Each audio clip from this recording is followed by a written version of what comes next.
tips natin ngayon tungkol sa mata. Napakahalaga ng mata natin, di ba? Pag nabulag tayo, wala na, di ba? Wala na. Hindi mo na makikita yung mahal mo sa buhay. Hindi ko na makikita si Doc Lisa. So, yung mata, napakahalaga.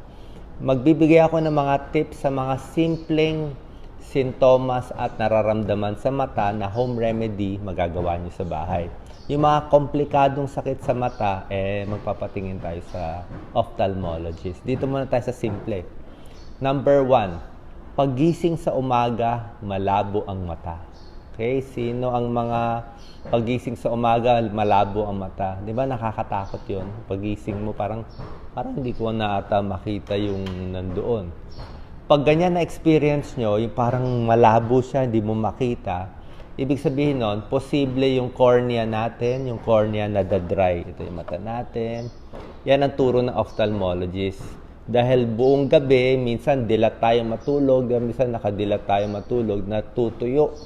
Pag natuyo yan, lumalabo. So, ang gagawin nyo lang, pagising nyo sa umaga, pikit-pikit ang mata. Pikit-pikit. Pag pinipikit-pikit ang mata, gagawa ng luha. Pag nabasa ng luha, magkaka-oxygen dyan sa cornea, lilinaw ang mata. So, hindi yun delikado, ha? So, kadalasan sa umaga yan. Huwag matakot. Number 2, naipit ang mata. Minsan natutulog ako, naipit mo, di ba? Try nyo yan. Pag nadaganan nyo, lalabo din eh. Maganda, tanong natin sa ophthalmologist, ba't lumalabo? Pero, alam ko, baliwala lang yun. Naipit mo, lumabo sandali, tapos mamaya, okay na naman, di ba? Okay lang yun. So, may protection sa mata. May trivia ako. Alam niyo ano trabaho ng kilay natin? Ba tayo binigyan ng Diyos ng kilay? Ang trabaho ng kilay natin, para kung may pawis dito at may pawis, may tubig o hindi siya pupunta sa mata. Pupunta siya sa kilay at lalabas yung pawis dito. Ayaw mo pumunta sa mata. Masakit, di ba? So, yan ang purpose ng kilay. Kaya huwag tanggalin ng kilay. Number 3, may buhangin sa mata at luha ng luha. Yan. Ngayong paglampas 50 years old ka na, mararamdaman mo na yan. Siguro lagi naka-computer o nagkakaedad. Pag nagkakaedad tayo, konti na lang ang luha natin. Yung luha natin medyo poor quality. Sabihin, may luha tayo pero baka tubig na lang yung luha natin. Kaya dry eyes ang tawag doon, dry eyes. Kaya minsan parang laging may buhangin, parang may buhok, parang nagluluha yung mata. Ang gamutan dyan, pwede pikit-pikit pero minsan hindi nakukuha eh. Meron tayong eye drops. Ang eye drops, ito yung nire-recommend ng mga opta, carboxymethylcellulose o yung mga Tears Naturale, maraming brand mga Cellufresh. Kaya lang medyo may kamahalan. Siguro mga 20 pesos o isang ganun patak-patak. Pero yun eh. Ngayon, kung wala tayong pera, minsan yung home remedy, sabi, kuha ka lang ng distilled water, lagyan mo konting asin, saline solution, papatak. Pero yung saline solution, ano lang yon, asin at tubig, medyo kulang. Ito kasing mga carboxymethylcellulose, parang meron pang mas magandang ingredient. Kaya lang mahal eh. Okay? So yon sa mga dry eyes. Para din hindi ma-dry eyes, ito rin tip, bawas konti sa computer, cellphone. Kasi minsan, pag meron tayo tinitingnan sa cellphone, di ba, kaya meron kang may chismis kang gustong tingnan o may kaaway ka, tingin ka ng tingin, hindi ka na pumipikit eh. Masama yung hindi pumipikit. Dapat pikit ka ng pikit para mabasa yung mata. Pag hindi ka pumipikit, tumitig ka lang dyan, madadry eyes ka. Isa pa, misa sa kotse, malakas yung hangin, di ba?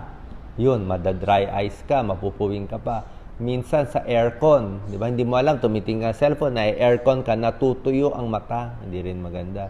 So, dapat hindi rin maganda yung diretso sa mukha mo yung lamig, hangin, o aircon. Dapat medyo iwas, pikit-pikit. Ha? Alagaan ang mata. So, yun ang dry eyes, ha? Meron din isang problema, buhangin sa mata at namumula. Okay? namumula ang mata, may buhangin, at may muta, alam nyo na yan, di ba? Sore eyes. Sore eyes. Maraming may sore eyes. Comment kayo kung may sore eyes. Sore eyes, nakakahawa. Mabilis makahawa. Ang sore eyes, hindi nakukuha sa paninilip, sumilip. Siyempre, kalokohan yun, di ba? Ang sore eyes nakukuha kasi may isang tao may sore eyes, humawak sa sore eyes, nagkamay sa inyo, pag shake hands nyo, napunta sa hinawakan mo mata mo, yun, na sore eyes ka na. Kaya bawal po yung ganito, bawal yung ganyan. May mga bata, ganun ang ganun, ako, masosore eyes kayo. Bawal magkuskus ng ganyan, masosore eyes, at magkukuliti. Ganun, hindi pwede magganon. Kaya ako, sa tubig lang, sa tubig pwede, may sabon dito, hinugasan ko yung pilik mata. Hindi ko hinahawakan. Diba? Kasi mapupunta yung mikrobyo. Sore eyes pwedeng viral or bacterial. Bacterial, maraming nana, mamuta.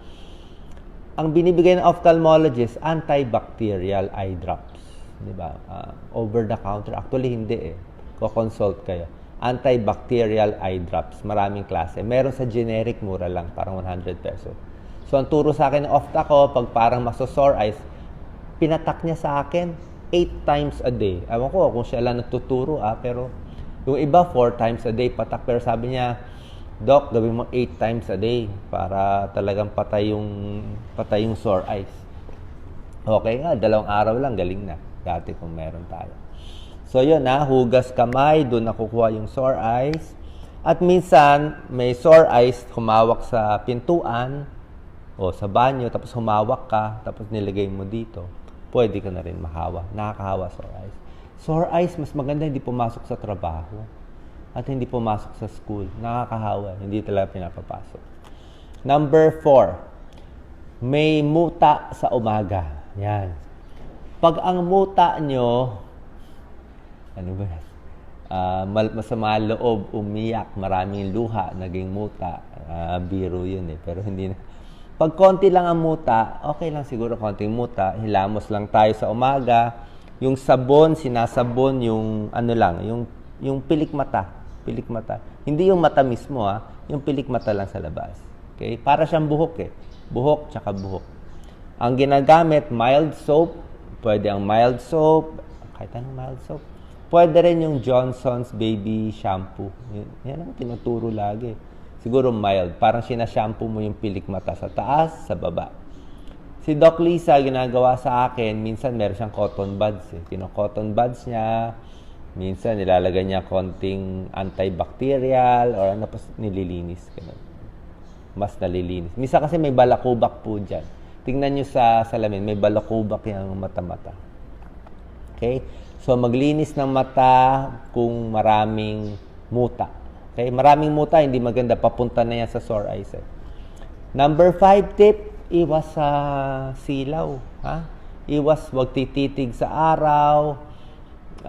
Yung mga nagwe-welding, bawal ka tumitig dyan. Kasi yung masyadong masilaw, nakakasunog ng mata. Lalabo, masusunog. Yung mga laser pointer, delikado. Yung mga laser pointer, yung kulay pula, pag diniretso sa mata, nakakasunog. So, iwas sa silaw ng araw. Okay? Bawas sa gadgets, sa liwanag. Number 6. Ito, maganda po to. Floaters. Floaters. Baka meron kayo nito. Kasi pag nagtitips ako, naisip ko, 1 milyong Pilipino, may floaters. 50 million, malabo. Kaya naka-targeted tayo eh. Nai-imagine ko yung gusto nyo eh. Alam nyo naman, alam ko gusto nyo eh. Floaters, pag tumingin ka sa maliwanag, merong parang gagamba na, parang gagamba siya eh. Kulay itim na makikita mo sa liwanag. Tapos, pag tumingin ka dito, sasabay din siya. Sumasabay siya. Pag hinabol mo, mawawala siya. Tapos, ibabalik mo yung mata mo mahabol. Yun ang floater. Parang matatakot o bakit may gumagalaw? Nasa langit ba o nasa mata? Actually, nasa loob ng eyeball. Yung eyeball natin, siguro nabangga, natamaan, o may ibang sakit. Kaya merong mga buha-buha, may mga parang gagamba sa loob. Hindi gagamba talaga. May mga parang tissue. Baga sa tubig ay hindi malinaw, kaya may floater. Ang floater, pag konti lang, hindi delikado. Pero yung dati, wala kang floater. Well, tapos ngayon, pag tingin mo sa maliwanag, ang daming floater. Ako, may floater ako eh. Ayan o, may floater ako. Ayan o. Hindi ako nagbibiro. Ayan o, nakatingin na. May floater ako. Ayan, gumagalaw siya. Dito floater ko. Baba. Pwede ko siya ipagalaw eh. Itsura ng floater ko, parang X na pag ganun. So, okay lang yon. Pag konting floater. Pag maraming floater, pa-check sa ophthalmologist, baka may diferensya sa loob ng mata. Meron kasi mga sakit yan. Number 7. Malabo ang mata, Doc. Malabo mata salamin. Paggawa tayo salamin, di ba? No choice eh. Mas maganda yung salamin na pinapagawa sa optometrist. Pero kung walang pera talaga, okay na yung mga 100 piso. Pwede na yun kaysa wala. Ayaw ng ophthalmologist. Sabihin ng ophthalmologist, hindi maganda yan. Lalabo. Walang pera. Pwede na yan. Yung sukat-sukat, 100, 200. Walang pera eh. Kung may pera, pwede magpagawa. Magkano to? Alam mo, 1,000 yun eh. Mahal. Okay? Number 8. Ito pa. Gusto ko matulungan kay lahat eh. Nagtutwitch ang mata. Ito. Ang gumaganon. Nako, parang nag-spasm. Ito, yung nanginginig yung talukap. Alam niyo yan, di ba? Nanginginig. Ba't nanginginig? Nakakatakot. Na-stroke na ba kayo? Hindi. Pagod ang mata. Kaya nanginginig siya. Napagod. Kakatingin ng computer, kakatrabaho. So, twitching, tulog, pahinga. Masakit ang mata, parang tinutusok, pagod din, pahinga. Okay? Ito mga tips natin. Number 9, iingatan natin ang mata. Muntik-muntikan na matamaan ka ng stick. Yung mga barbecue stick, may barbecue stick na tusok eh. Minsan, pag naglalakad kayo sa kali, delikado. Yung may alambre, naku. Meron isa, nagbibisikleta siya. Alam niyo naman sa Pilipinas, ang daming alambre. Na alambre yung mata, bulag.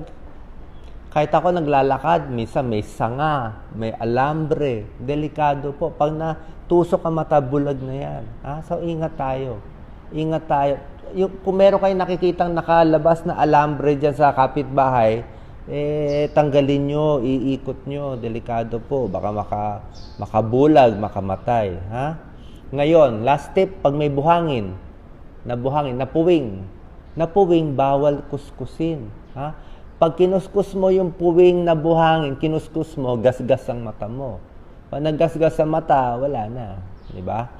So, gagawin mo, tubig lang, running water, tubig, yun lang. Pag hindi nawala yung puwing, punta sa ophthalmologist. Last tip na lang, merong mga mas seryosong sakit, mga glaucoma, retinal occlusion, yung mga serious, punta na tayo sa ophthalmologist. Saan libre? Government hospital. Kundi sa private, pwede. Hanap tayo ng libre. Okay? So, yan ang mga tips natin para sa mata. Sana po nakatulong sa inyo kahit papano. Thank you. God bless po. Tingnan natin mga comments. Salamat po. Meron pa kayong tanong? Ito na pinaka-basic na tips eh. Isa pa pala. Yung medyo madumi ang mata. Yung mga, medyo hindi ganun kaputi. Sobrang usok. Nausok tayo sa EDSA, sa Maynila. Kaya minsan nangingitim. Tingnan din yung mata kung naninilaw. Hindi din po babante. Yan lang muna tips natin para sa mata. Ingatan ang mata. Napakahalaga. God bless po. Thank you po.